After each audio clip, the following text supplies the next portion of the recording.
Rivers of Babylon. Já ouviu essa música? Uma banda chamada Boney M. Para quem aí é jovem há mais tempo como eu, com certeza já conhece. Mas para quem nunca ouviu, então pode pesquisar essa música aí. Você vai encontrar aí uma música bem dançante. Na verdade não tão dançante assim, mas era uma música da discoteca. Famosa, conhecida discoteca da época dos anos 70. Fez muito sucesso no final dos anos 70, 80, né? E nós trouxemos então essa música aqui. Rivers of Babylon, aqui no Pensando. Vamos lá então? Então, a música de hoje é Rivers of Babylon, da banda Boney M. E do disco Night Flight to Venus, né? Como está escrito aqui embaixo. E esta música é do ano de 1978. Já se vão aí 44 anos. E a música ela começa assim, né? Ela fala assim: junto aos rios da Babilônia, onde nos sentamos, sim, sim, nós choramos quando nos lembramos de Sião. Junto aos rios da Babilônia, onde nos sentamos, sim, sim, nós choramos quando nos lembramos de Sião. Então os ímpios nos levaram em cativeiro, exigiram de nós uma canção. Agora, como vamos cantar a canção do Senhor em uma terra estranha? Então os ímpios nos levaram em cativeiro, exigindo de nós uma canção. Agora, como vamos cantar a canção do Senhor em uma terra estranha? Que as palavras de nossa boca e a meditação de nosso coração seja aceitável diante de ti, aqui, esta noite.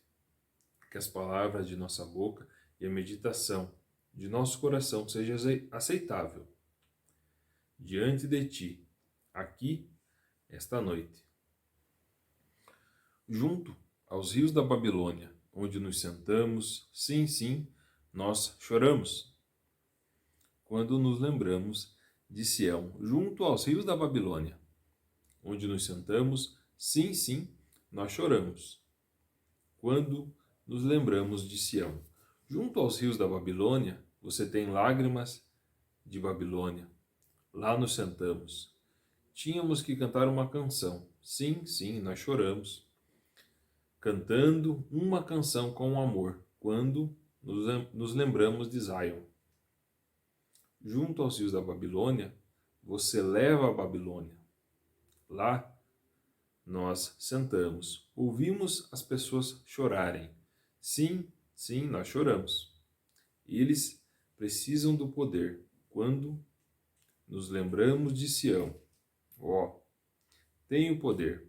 Junto aos rios da Babilônia, lá nos sentamos, nós choramos. Bom, por que nós escolhemos então esta canção aqui para o Pensando Reflexão da Semana? Mas por uma questão também histórica aqui. Esta música, Rivers of Babylon, ela nada mais é que um salmo, né? Salmo da onde? Aqui, ó, da Bíblia Sagrada. A Bíblia Sagrada, para quem não tem tanta familiaridade, ela é dividida em Antigo e Novo Testamento.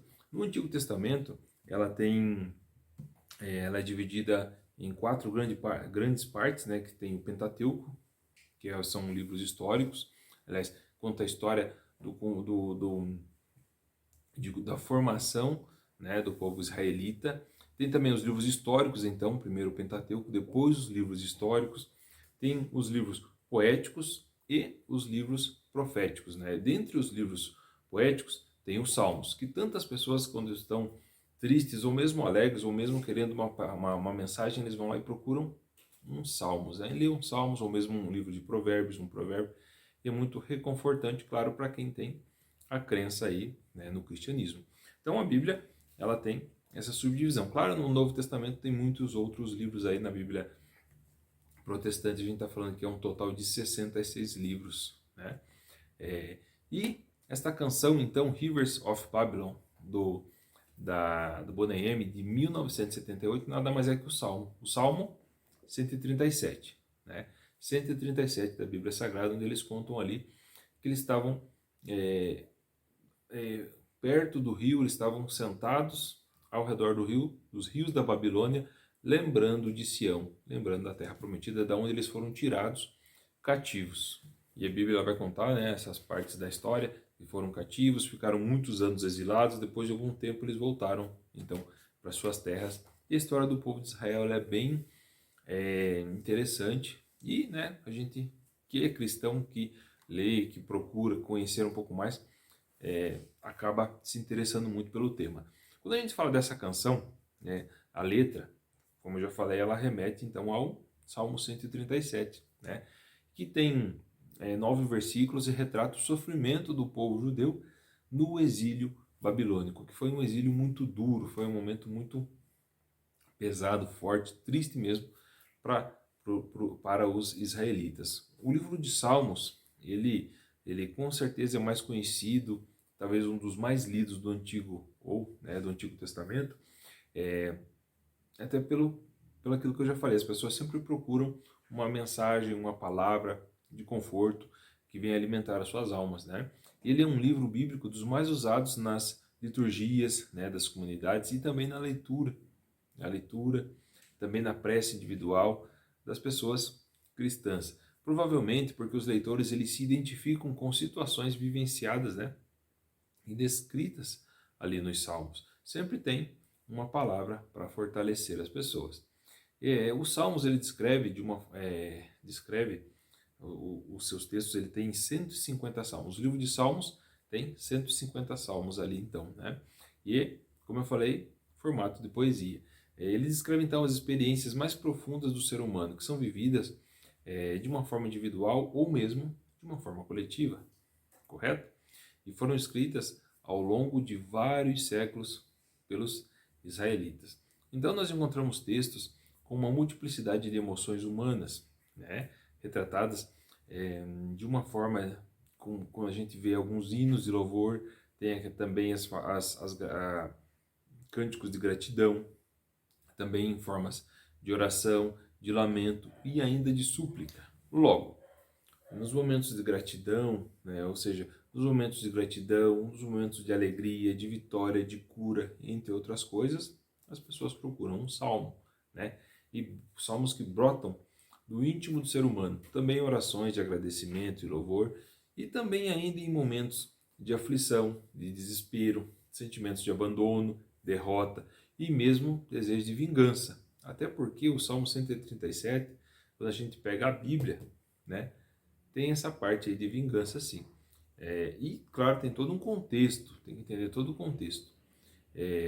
Isso surge, dessa maneira surgem os salmos de lamentos. E, claro, quando nós falamos de vingança, quando nós falamos salmos de tristeza e de vingança, claro, tem que ler ela, né? Tem que entender o contexto, tem que entender qual momento foi escrito e para quem foi escrito aquilo. Então, é muito importante ter esse discernimento.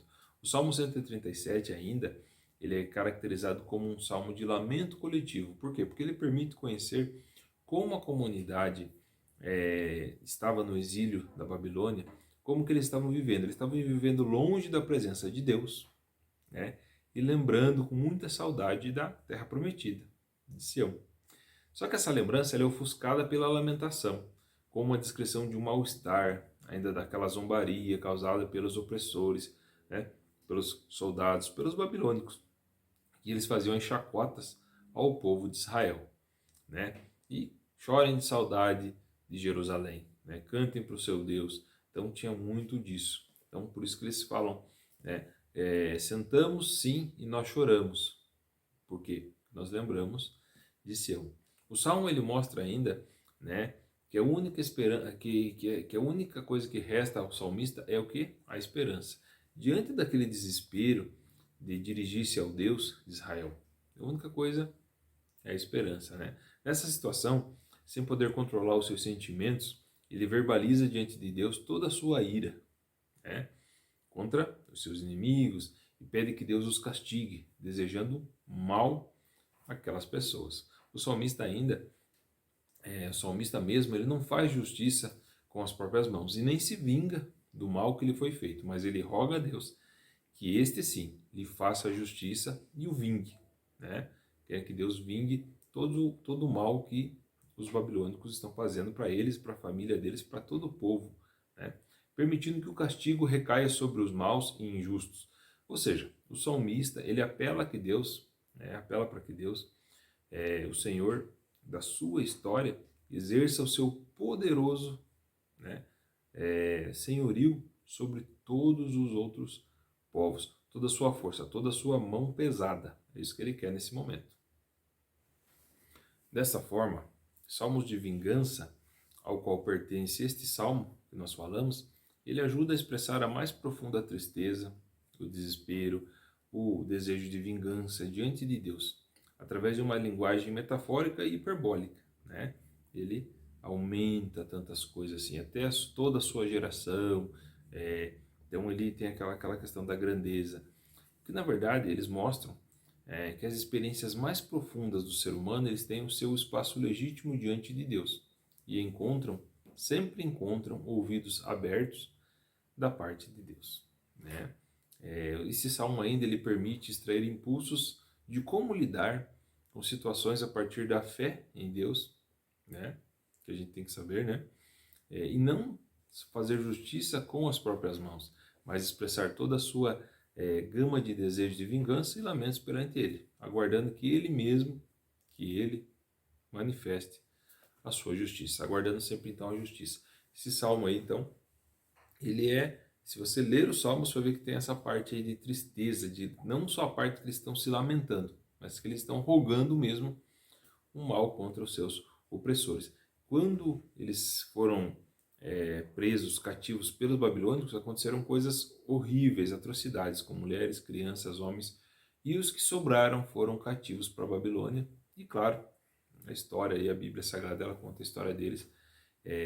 Você encontra em filmes, você encontra, se você não tem paciência, não gosta de ler, para quem não tem essa familiaridade, tem filmes, né, que trazem muitas coisas assim, tem até série, tem até uma série passando na TV aí que passa muitas coisas ali, tem um pouco de fantasia, mas tem muita coisa ali relacionada à Bíblia mesmo, e é muito bacana, muito importante, muito legal para quem tem interesse nesse tema. Pensando de hoje ficou um pouco extenso, né? Pensando reflexão aqui, para a gente entender um pouco. Primeiro para a gente conhecer, para quem já conhecia, puxa, era uma música que eram salmos, uma música da discoteca dos anos 70, e era uma música que foi extraída da Bíblia? Sim. Boney M tem várias outras músicas bem interessantes, se você pesquisar aí no Google, no YouTube, você vai encontrar umas músicas interessantes dessa banda aí, né? Uma banda muito visual, por assim dizer, mas bem bacana mesmo. Então, Rivers of Babylon, se você já conhecia, fica aí para lembrança. Se não conhecia, fica aí então aí mais essa dica, mais essa forma de compartilhar mais uma informação com todos vocês, e eu espero que vocês tenham gostado de mais esse Pensando aqui que nós preparamos para todos. Quero agradecer a atenção, o carinho de todos, deixo um forte abraço. Fiquem todos com Deus e até nosso próximo vídeo. Tchau, tchau!